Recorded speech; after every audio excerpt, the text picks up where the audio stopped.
Hi and welcome. We're going to take a look at the scale requirements for the ABRSM Grade 1 syllabus from 2019 and 2020. It's not the same thing as the syllabus from 2021. And I'm delighted to be making this video for Luby, who is working on these scales. Very quickly, a technical thing. We want our hands to be as relaxed as possible. And a relaxed hand naturally has a curve to it, doesn't it? And my suggestion is relaxed hands are the most important thing. And then from that starting point, curve your fingers slightly more, and the thumb, there's my natural thumb, just bend him round a little bit so that we're playing with the side of our thumb there. And you've got a great hand position for playing scales. For playing scales, because scales are notes that are next to each other, and that's our hand position. Of course, in the piano literature, there'll be pieces where you need to stretch your hands out. And if I want to stretch my hands, my fingers become flatter. That's not what we're dealing with here. So for scales, we want curved fingers, and these joints need to be robust. The fourth finger very often sort of collapses. Try and keep that joint solid. Okay, enough of that. Let's go. I'm going to go through them first of all, one octave. C major. We're going to play from a C to a C.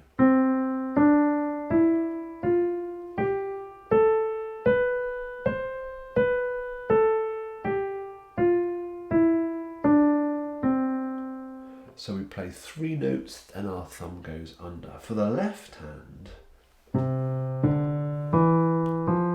and then the group of 3 notes. So we want our third finger, the opposite coming down. We'll talk about speed in a minute. G major. Now, did you notice when I played C major, the penultimate note was just next door. For G, I need an F sharp, so I get that interval correct, and there is the scale of G major. Let's do the left hand. Same fingering as for C.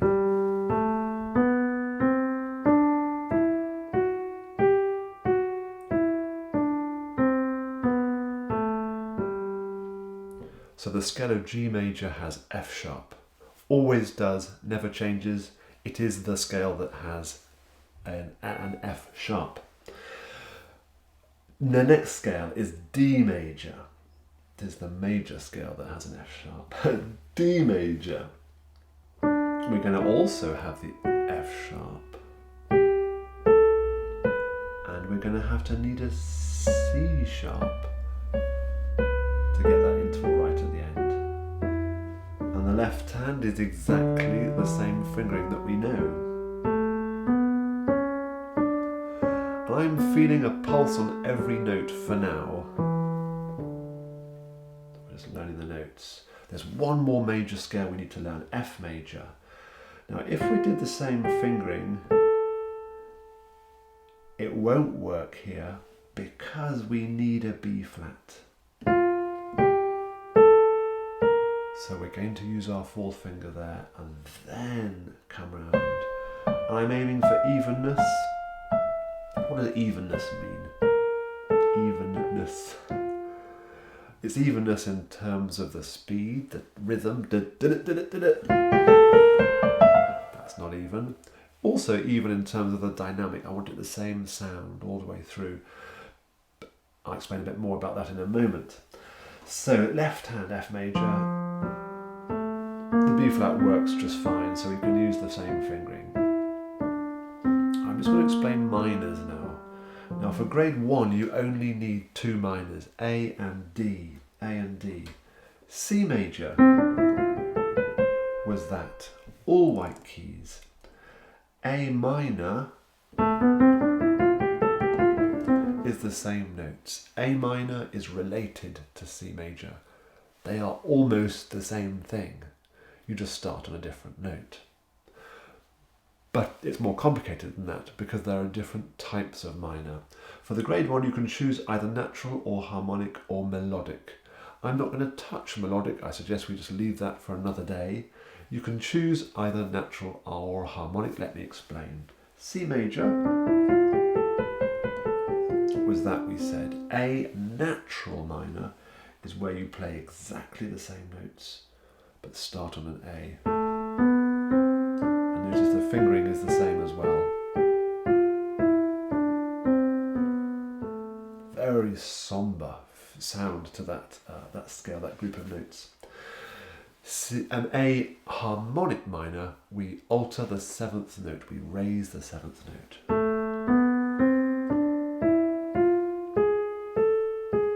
To create that sound world. D minor. D minor is related to F major. Do we remember that F major had the B flat? Therefore, D natural minor is the same notes as F major, but starting from a D. If we want harmonic, we raise the 7th note to 1, 2, 3, 4, 5, 6, 7th.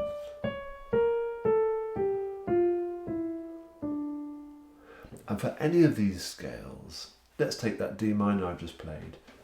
Perhaps try making up a tune with those notes.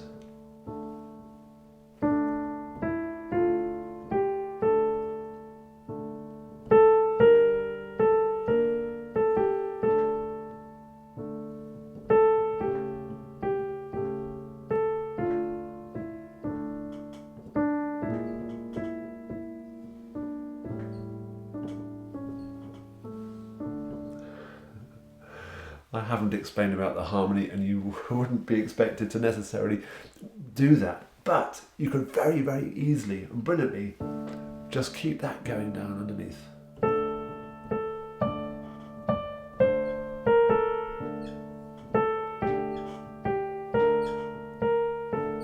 can create something very soulful.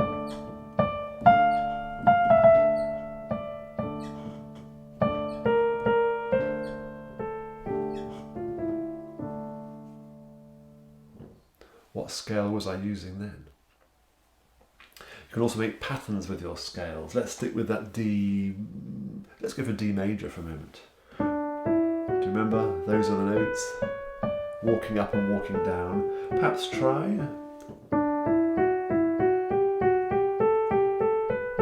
a pattern coming down.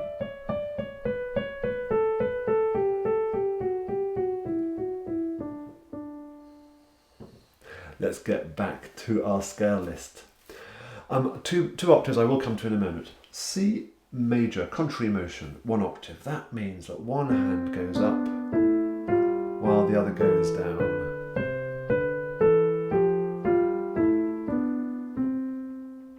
It's a lovely one to try with your eyes closed. Do you know the keyboard well enough? Broken chords. By the way, in a minute I will play through them all at exam-ready tempos. Broken chords. That is the chord of C major. A C, an E and a G. If I put the C an octave higher, I've still got a C, an E and a G, just in a different order. That is still the chord of C major. Let's put the E up. That is still the chord of C major. So broken chords are great for understanding a bit the way chords work. Now to play them, do we agree that our hand naturally has a bigger gap between the thumb and the second finger? Just bear that in mind. We're going to play it like this. Then that position, then that position, and let's come down.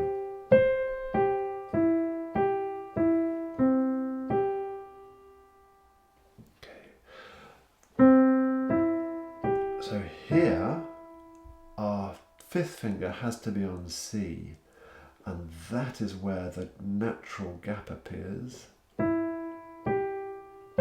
So we need the 2nd finger in the middle. 2nd finger in the middle. Same thing. 5th finger on an E, the natural gap. So the 3rd finger is on the note we want. I'm going to tell you the fingering for the right hand. 1, 3, 5, 1,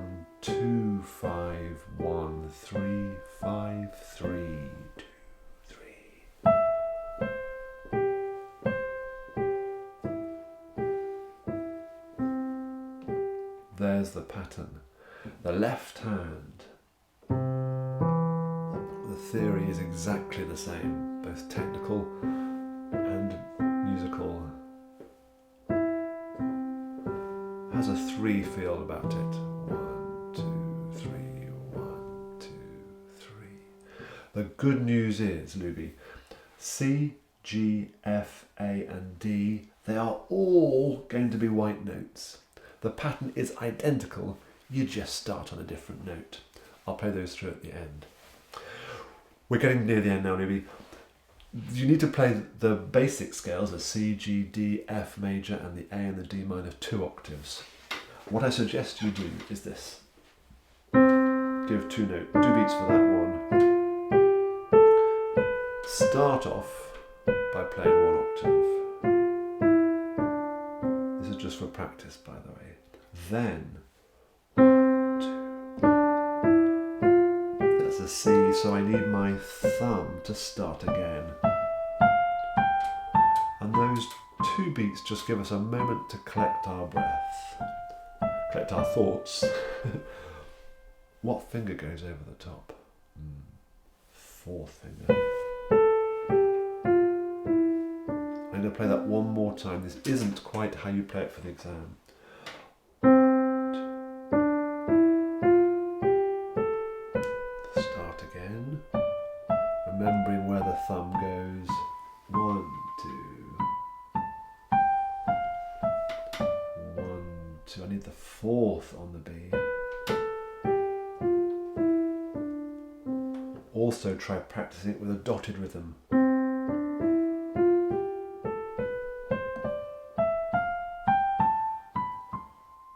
I talked about evenness at the start. There's also a sense that we need to give our scales a shape, have a sense of the phrase. So evenness in terms of dynamics, broadly speaking, but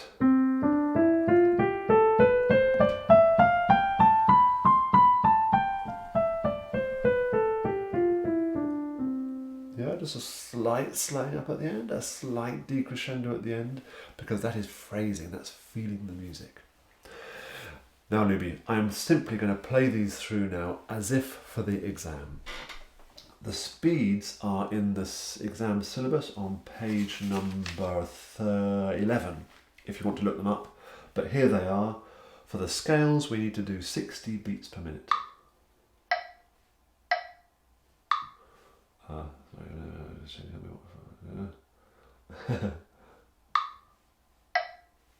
Make sure the sounds are all the same. There is 60 beats per minute.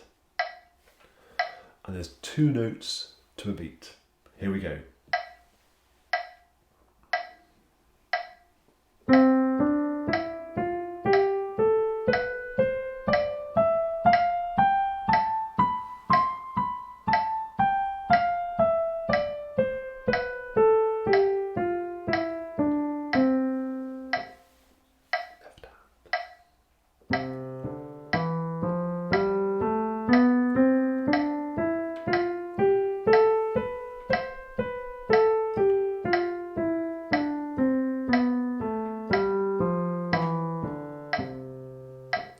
G major.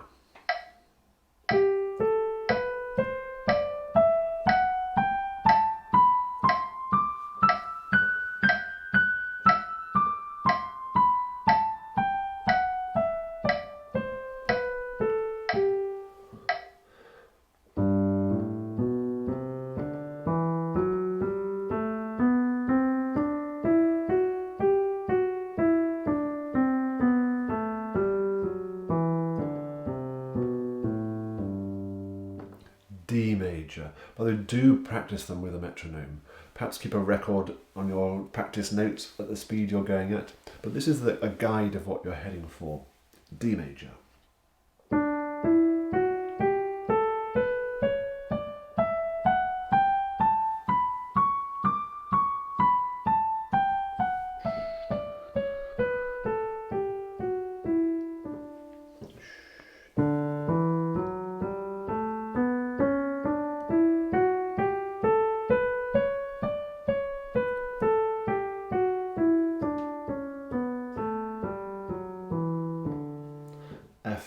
major, even B flats. Start again there. Aim for the top. Fourth finger on the B flats. Curved fingers.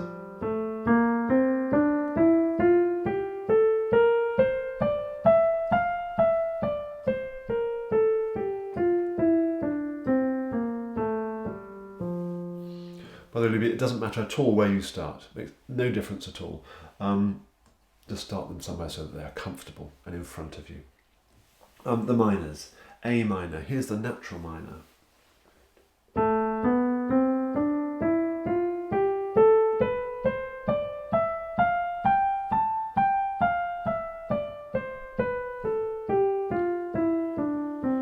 Natural minor is so easy and comfortable because it's exactly the same as the related major. I'll do the harmonic for the left hand. Sharpen the seventh note. Fourth.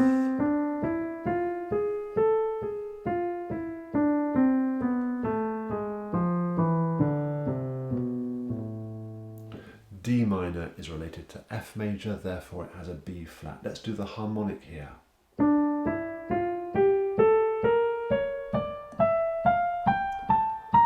Almost like crossing a bridge there. Here we go. Left hand, let's do the natural minor, just the B flat. Very mournful, soulful. Curved fingers. And think of, that's the key bed, the bottom of the key. Think of pushing down and having contact with that key bed there. Those are the straightforward scales. All of them are hand separately. Hands together, contrary motion. Same speed. Here we go.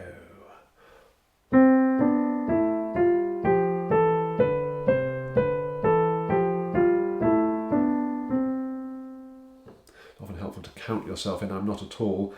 A better example would be if I counted in before I started. 2, 3, 4. To help set the pace. Broken chords, let me run them through. The recommended speed is 46. Let me explain. But we need to get 3 notes to that.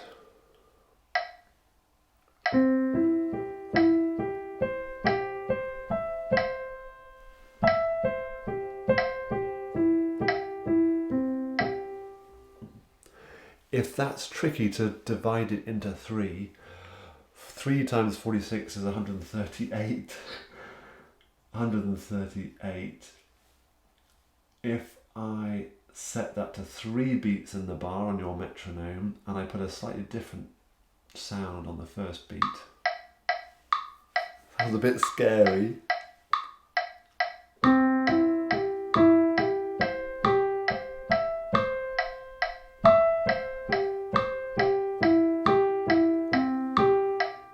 Of course, you could adjust your metronome, start off slower than this, that's exam speed. Now let me just play them through. There was C, let's do C in the left hand.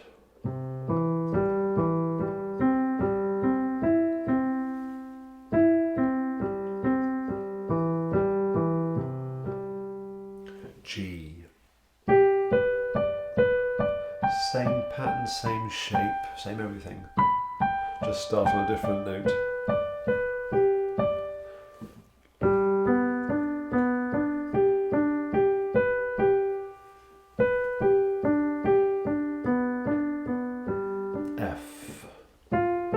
All white notes.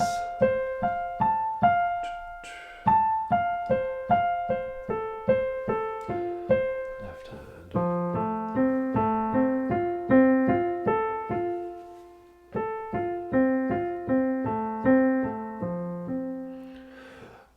In the next syllabus, they've scrapped broken chords.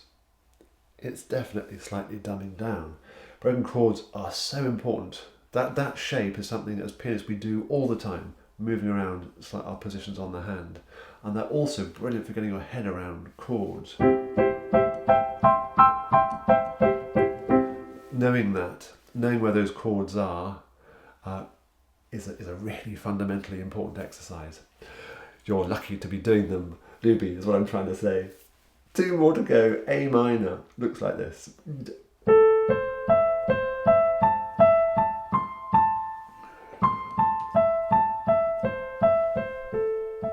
Left hand.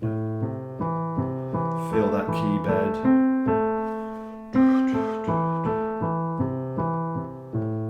In the exam, by the way, the examiner will just ask you for a selection of all these things. You won't have to do them all, but you do need to know them all. Getting the fingering for these is important and tricky. Let's start when you start out.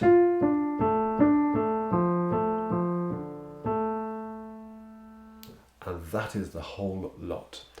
Luby, if you have any questions about any of that, please get in touch with me. Good luck, best wishes, bye-bye for now.